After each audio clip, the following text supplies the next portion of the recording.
And for anyone listening, don't compare yourself to someone else, because a lot of these, real estate gurus, they talk about the numbers and how awesome it is and how much money it's not about that. For me, it's more about lifestyle. I started to do mobile home investing because I wanted to have time. That's more important for me, to have the time to do the things I want to do, not have to do. 99 hustles. 99 hustles. International fees. Nick Carter. Carter. 99 hustles. Welcome to the 99 Hustles podcast. I'm your host, Nick Carter. And I'm your co-host, International Fees. And today we're joined by another exceptional entrepreneur and hustler, Rachel Hernandez. Rachel, how are you doing this morning? Very good. Thank you so much for having me. I appreciate it, Nick. And we appreciate you. Rachel, as an author and a blogger, Rachel's books have hit number one on Amazon, which is an incredible feat, and has also had her blogs featured as one of the top 20 real estate investing blogs.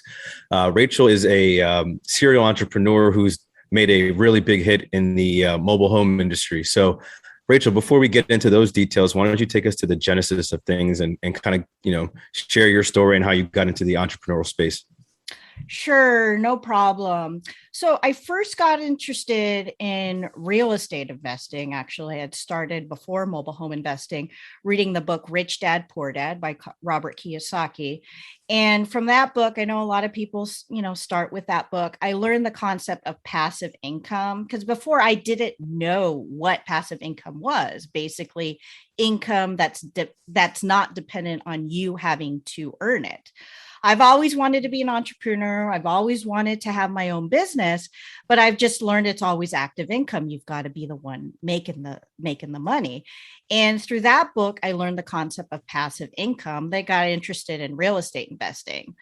So back when I started as a real estate investor, I actually started finding deals for other investors. So I became a bird dog. And a bird dog, someone who actually just goes out and find these deals. They don't put anything under contract, and then they get paid for their time if the investor closes on these deals. So I think they're calling that now, like what, wholesaling pretty much now, right? That's kind of like what the term is now. Yeah. The transition is into wholesaling. So after I did that for a while, I became a wholesaler. I still found the deals, but I put them under contract and then assigned my interest in the deal to these investors. So as a bird dog, you're talking about hundreds of dollars per deal versus a wholesaler, you get thousands of dollars per deal because you're taking the risk. So I did that, built up cash that way. And then once I had enough cash to start buying and holding, then I got into single family homes, became a landlord, had a portfolio, and then I just got burnt out as a landlord. It's just, even when I had property management managing these things, it was like just one more thing, just one more item to deal with, plus all the cash flow that was coming from the rent.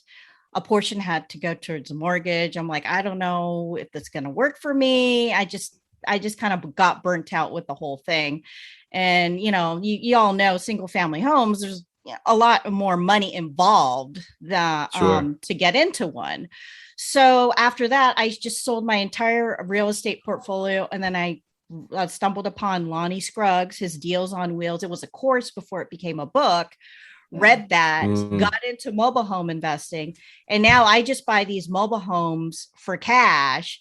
And then I get the cash flow from there. And that's me ever since. Wow.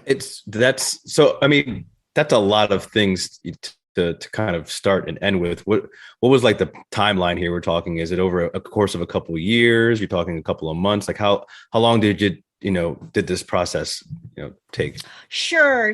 Well, the real estate investing was way back in the beginning of of my career. I've been Okay. in the mobile home investing business for over a decade. So I was in the real estate investing business before that, a few years before that.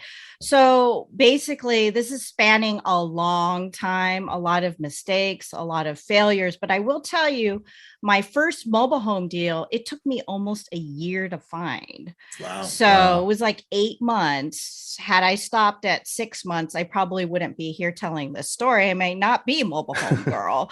So it's not as easy as the gurus, the real estate gurus out there tell you it is, because they're all focused. We talked about this on deals and numbers, and but how about the point getting up to finding those deals? No one ever talks about that.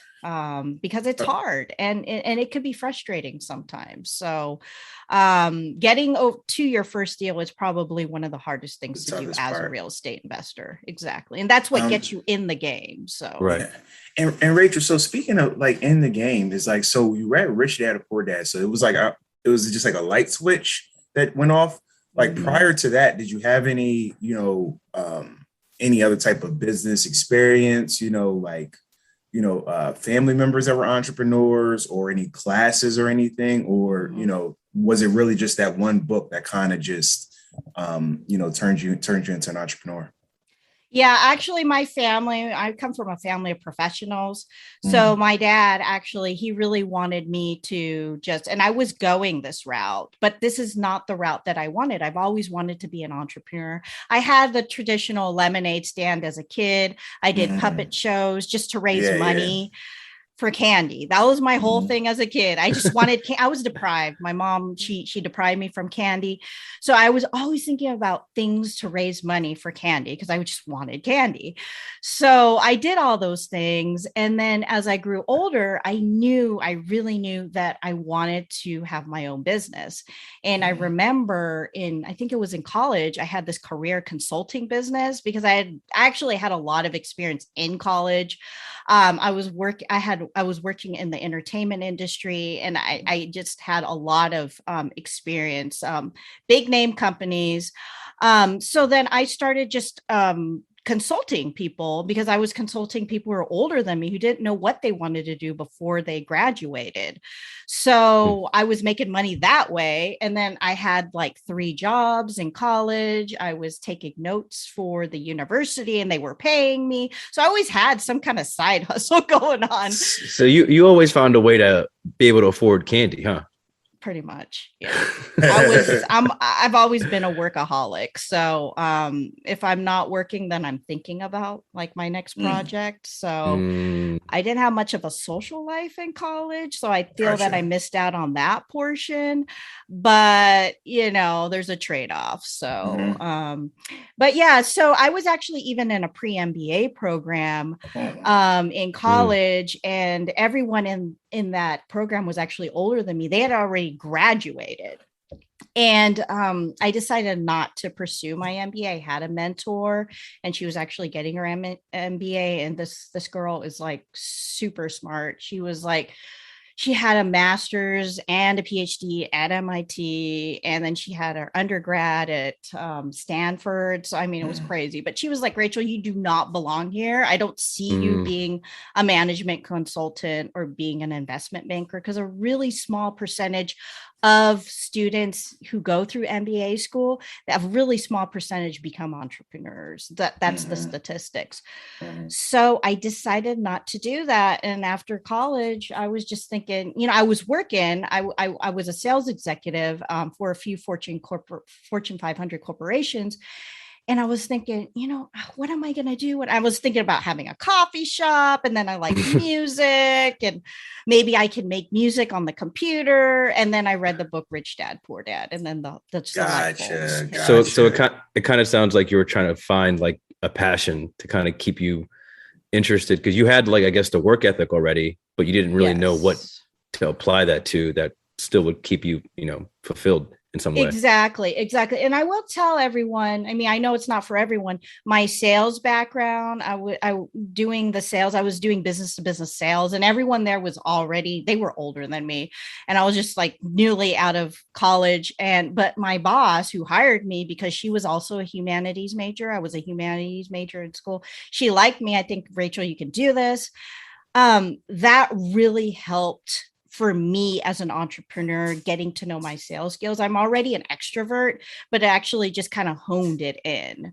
Gotcha. Sales skills is very important for any budding entrepreneur. If you can't do it yourself, then you have to learn how to hire people to do it. Get a team. Yeah. Exactly. Now, Rachel, so that transition between real estate and then mobile home investing, what would you say, could you compare the two different types of industries for us? Like, what do you like about mobile home investing that you might not like about real estate, or vice versa? Sure. And I will say, it's not for everyone. Even real estate investing is not for everyone. You got to see if it works with your personality and if you like it. And that's what I always tell people. Do something small first within that niche. And then if you like it, just continue. But it may not be for everyone. But the differences between real estate investing as mobile home investing is basically in single family homes, everyone starts out with that. So you can have more competition. So there's more known about it versus mobile home investing. There's not many people talking about it. It's a sub niche within real estate investing. And the majority, a lot of real estate investors actually look down on mobile home and as an asset, because they talk about, it's going to depreciate in value. This is if you're buying the home as personal property, not attached to land. But if you think about it, you're buying a single family home, you're putting all that time, all that money. Is it really going to matter? And then you've got to put, because I was a landlord, so I can speak on this, having single family homes. True. You're going to put a lot of money fixing up that property over the years versus a mobile home, and you spend less money for it, and then you're getting the cash flow. Yes, you may not get the appreciation, but for me, I'm more into cash flow than appreciation. So it really depends what you're into. But I do like it because it's something that I can do with less competition. And it really is a people business, both real estate and mobile home investing. But if you're going to be working in these mobile home communities, you have to get to know the park owner or the park manager. Otherwise, they may not let you work in their park. So interesting. So was that something that was, now I guess my question would be, how did you even get into the mobile home space, since it wasn't something that's not really talked about often? You were already doing, fairly well with real estate and single family homes. Did you just come across a trailer park and it was spark hit you, or did someone kind of pass that along to you, like something to consider to look into? Sure. Two things. First thing was Lonnie Scruggs, his Deals on Wheels. And if y'all want to just link that in the show notes, that's fine. If anyone's interested in that book. But then also I ran across a couple mobile home investors in the beginning of my career. I ran across one and he had told me about it. And I was kind of like, I'm not sure. Then I tried it out. And I talk about this in my podcast, Adventures on Mobile Homes, it actually turned me off into mobile home investing, because the first park that I went to, this manager was like, no, you can't work here. No, you're not allowed to work here. We don't allow people, like investors, to work in this park. And I was actually already talking to the sellers, and they wanted to sell me their home, and it was a great deal. I think they just wanted to sell me their home for like $3,000. So I kept going back to the park manager, going back. She's like, no, she was really nice, but she's like, no, you just can't do this. If you're going to buy this, then you got to live in the park. And then the other option is if I wanted to move the home, but I just wasn't set up for the whole thing. I was just starting out. I was still newbie, right. You were starting small. Into it. Exactly. So after that, I just got turned out with mobile home investing. It wasn't till a couple of years after that, then I was just kind of like, I'm going to look into it again. Sold my entire real estate portfolio. Then I got into it again. And then this time, actually at a real estate conference, I found a mentor, and she was very successful. And she kind of just took me over her wing, and she did everything to the T, what Lonnie Scruggs does in his book, Deals on Wheels. For me, I did things a little bit differently, but it was kind of the same concept. And then from there, I hit, like in my radius, I'm in Texas, I hit about 200 mobile home parks. I know that's a lot of parks. Yeah. And then from there, I just picked and choose which ones I wanted to work with. But it wasn't until almost a year that I started that I found my first deal and closed on it. So, yeah. But what's that? But Go ahead, Nick. There's importance in finding a mentor just now in Rachel's story, because I've had that happen to me sometimes where I can like read information by myself, read a book, and I could be inspired, but you still need that mentorship to kind of like fill in the gaps if you have any questions, or someone with direct experience who actually did it. So just wanted to add, really want you guys to pay attention to how critical it is to find a mentorship when entering something new. I've had many mentors, like local, regional, national, all categories of mentors. And you kind of touched on it earlier, Rachel, about having that sales background. And I'm in sales myself, so I understand that everything in sales is about relationships. Do your customers trust you? If you're doing business to business, do people look at you and they feel confident that they're getting a good deal, things of that nature? So that, like Nick mentioned, it's so important to have a mentor, because you need that relationship to fully understand and to feel comfortable to go after it. Yeah, exactly. It's also a confidence booster, because you also want to have someone that you can turn to make you accountable. Talk to, to see, am I doing all the right things? But at the same time, you don't want it to be like their time is being wasted. So it needs to be beneficial. Me and my mentor that I had found at that real estate conference, we both came from corporate backgrounds. So she was a corporate executive before she even did this, which is crazy, with mobile homes. But, and this was the only thing that she had actually gone into, mobile home investing, which was crazy. She's like, Rachel, you could teach me more because you've got that single family home background. I'm like, it's not much different, but so we kind of worked with each other. We were both professionals. We both had, the professional background. So it just worked out. So you just have to find someone that you can click with as well, too. Because you can have somebody who's really good, who's really successful, but if they don't do business the way that you like to do business or communicate the way, it's not going to work. If that's not relatable, if you can't really relate to it, it's sometimes the messenger is just as important as the message. And that's also important, too, for people that are mentors looking to help others, maybe like mentees. It's also important for you to decide, not waste your time and make sure that you're investing your time into someone that exhibits similar traits that maybe you have, so you can kind of relate to them. But exactly. I think that point, Rachel, you touched on a little earlier, is still kind of shocking to me, that you sold your entire portfolio and then you got into mobile home. So that's a big decision to make. That's kind of a risk. That's a big risk. that's a big risk. Now, were you just were you all the way bought in and confident that you'll figure it out? Or were you just at the point where you're like, I've had enough of this and, I just can't do it anymore? Pretty much I was burnt out, and I was kind of tired of seeing that rent payment going towards the mortgage. And Lonnie Scruggs really teaches, instead of because he was a landlord. He was a landlord before he got into mobile home. Same background as me. He was burnt out. He's like, why do I need to be the landlord when I can just be the bank?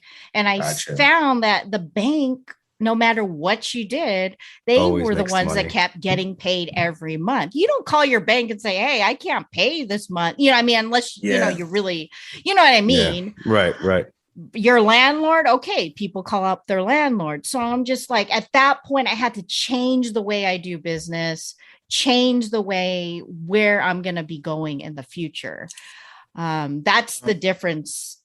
And the types of people that Lonnie Scruggs worked with were actually more people with a homeowner mentality versus I'm a tenant mentality. Gotcha. So. Now, Rachel, if let's say I'm an entrepreneur listening right now, and I want to get started with investing in mobile homes. You mentioned earlier about $3,000 for one unit. One of your first deals. How much money would you say I need to get started if I want to get into this business, and I'm interested in buying a first mobile home?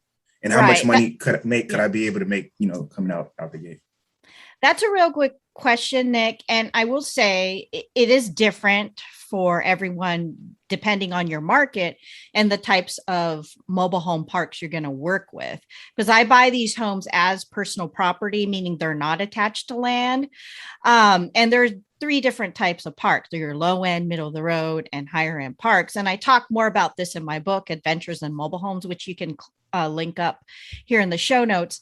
But basically, first thing is you'd have to learn your market and see how much are these homes going for when they're put on the market and how much they've been sold. But I will tell you, my first deal, I bought it for $3,600 cash. And that was a 2-bedroom, 1-bath in a park. It was not advertised. Most of the deals that I do are actually off-market deals. So either the park manager will call me or the residents will call me through word of mouth. So there's something to be said for that, but it does take a little bit more work versus just trying to find it on the internet or the multiple listing service. But I think typically if you're ready to buy and hold, I would have probably saved up, because if you hold these homes and you're still fixing it up, you have something called a lot rent, where the home sits on top of the land for the park, and you have to pay that every month until you fill it. So I would say anywhere between, a ballpark $10,000 and $20,000 in cash, and depending on your market, just as a reserve. If you don't have a reserve, you can get started by becoming a bird dog or a wholesaler, just finding deals for other investors within the mobile home investing niche. That would be my advice. You touched on, you mentioned there was three levels of like investment and ownership in mobile homes. You personally just stick to owning the actual mobile home itself, but there are other things that you can be a part of or get involved in if you're interested. Yes, there's different types of first thing, there's different types of parks.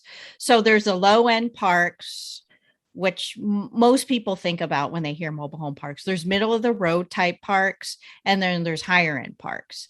And higher end parks are like your 4 and 5 star parks, out there, and they're different neighborhoods, just like single family homes. I tend to stick now in the higher end parks, but because it just works with my personality, and they're mostly corporate owned. But I've worked in low end parks, I've worked in middle of the road parks and high end parks. The reason I don't work in the other parks, like the low end parks, it just doesn't work with my personality. I bought a home in a low end park. I call it my $2,000 nightmare. And I just didn't feel that the types of clientele that were attracted to that park, I could fill it. And I was actually trying to get the clientele that I'd worked with in higher end parks to have their family and friends. And they kept asking me, well, do you have any other homes in nicer parks? And so that light bulb went off. But I do know a lot of mobile home investors that the lower end parks or the middle of the road parks are their bread and butter. So it depends on your personality. But yes, to answer your question, there are other ways to get into mobile home investing. So you can buy the homes in the parks. You can buy the homes out on land when it's attached to land or not attached to land. You can move the homes to another location. And then you can also buy homes on lots, or buy a lot set up for a mobile home and move a mobile home on there. That's what I love about mobile home investing. You have options. I mean, I've never heard of moving a single family home. Yeah. So and I've moved mobile homes several times in my career. Wow. And then the last one is buying the entire mobile home park, if you'd like. I don't suggest that to people if you're just starting out, because you really need to know the business. Okay. Yes. I was going to ask, I was curious why, or if you own any full parks, or why you have not purchased any. I have not, because I actually had this conversation with Lonnie Scruggs, who was actually my personal mentor, and he's considered the godfather of mobile home investing.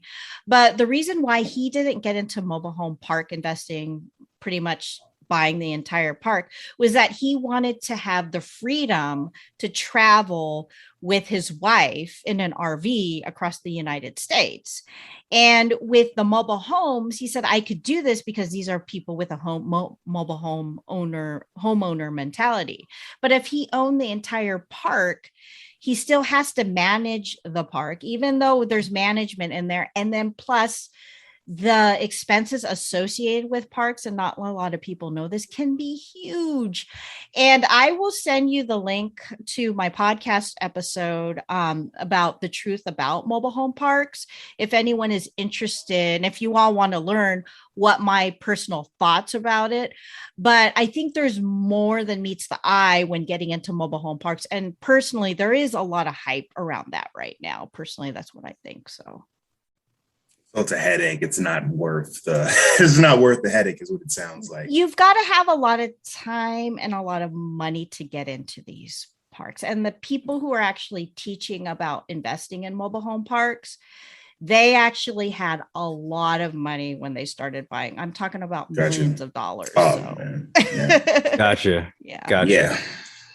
That makes sense. Go ahead. So yeah, Rachel, and we talked a little bit, or you've mentioned a little bit about your book. And Fees mentioned earlier in the intro that you do have a book that was a bestseller on Amazon. Mm-hmm. Could you talk a little bit about making the decision to write a book and what that whole experience was? Sure. My first book was Adventures in Mobile Homes, and it was called Adventures in Mobile Homes, How I Got Started in Mobile Home Investing and How You Can Too. And that's basically my experience of what's worked and what hasn't worked as a mobile home investor. My spin is a little bit different than Lonnie Scruggs. It's the same concept, but I do things a little bit differently. And you can find out more about that by reading the book, and you'll probably link it up. But as a writer, I've been writing in my blog Adventures in Mobile Homes since 2007. And people had been asking me, are you going to come out with a book? What else are you going to do? Are you just going to continue with the blog? So I finally decided to write the book, but I will tell y'all, it was a struggle because it was my first book. And like anything, your first deal, your first speaking engagement, your first book, your first podcast episode as a podcast. Exactly. It's going to be a struggle, exactly. Do it ugly. Exactly. Do it ugly. Exactly. But after you've done it a couple times, then it's like riding a bike. So it did take me a while to write that book. But once I finally finished it, I was glad that I actually did it, because now it's actually a resource for people who actually want to get started in mobile home investing. So I'm glad I put it together. Got it. And for our listeners, Rachel's book is linked on our website, 99hustles.com. We put it up in a blog post. We were just making a joke, say shout out to Michelle. One of our first podcast episodes with Michelle Jackson. And Rachel actually, as scheduling this episode, Rachel mentioned to us that she listened to that because Michelle was one of her close friends. So that was pretty cool. That was a great episode, y'all. She was Go back and check it out. You heard it here first. Yeah, she was one of our first episodes.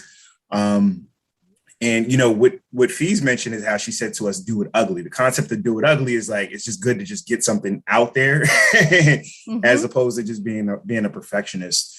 And I think about that as you mentioned, like anything, first thing that you do. You know what I mean? As you just mentioned, like the first time.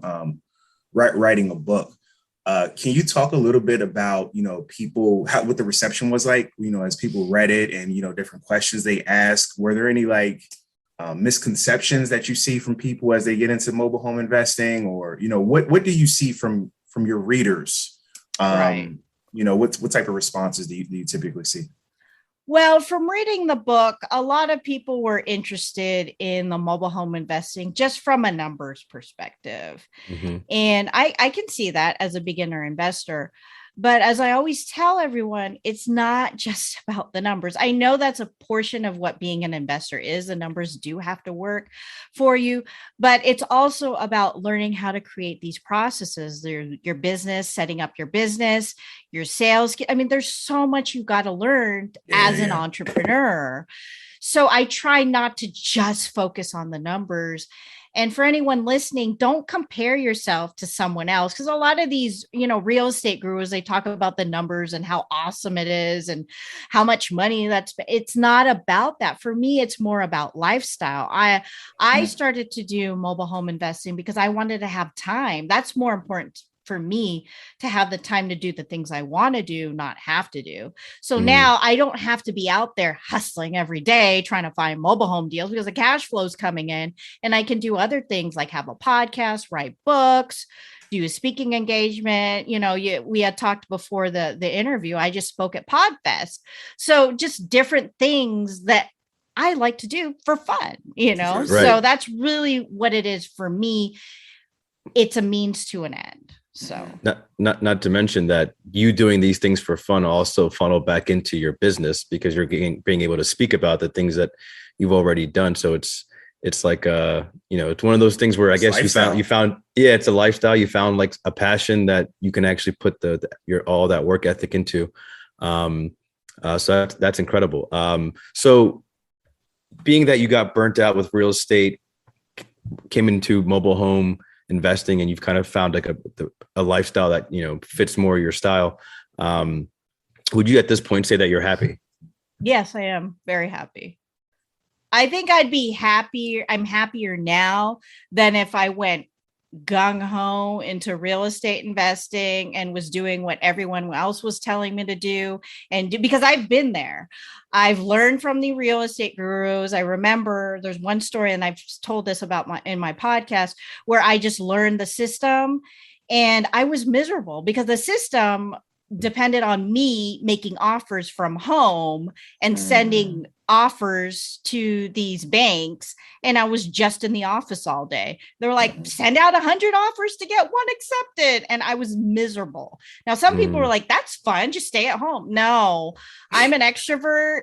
Yeah. I was a sales executive. I need to be out in the field meeting people, so it didn't work with my personality. So I will tell people, just take the information and the advice that you receive when you hear these real estate gurus or listen to these podcasts or courses, but try to cater your business to your personality, because it's not going to work if your personality doesn't work with the business that you set it up to. So. Got it. And Rachel, so one question we always ask our guests is, what is your hustler mantra? Now, your hustle mantra is like a quote or a phrase or something that you either live your life by or run your business by.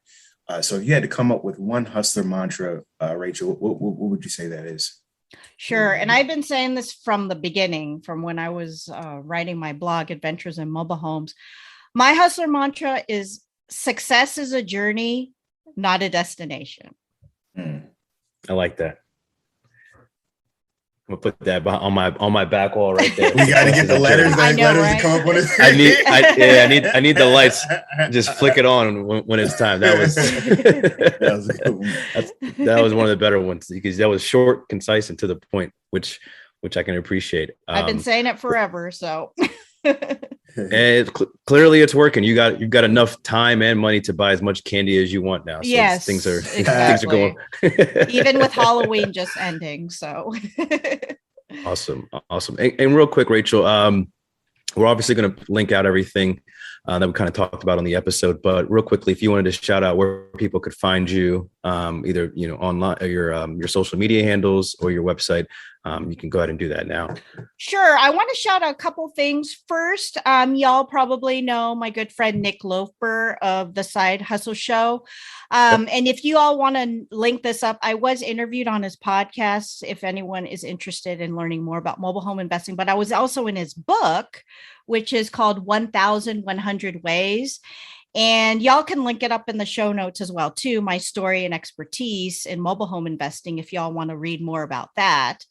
And then next, I want to give a shout out to Danielle Desir and Aquania Escarnet.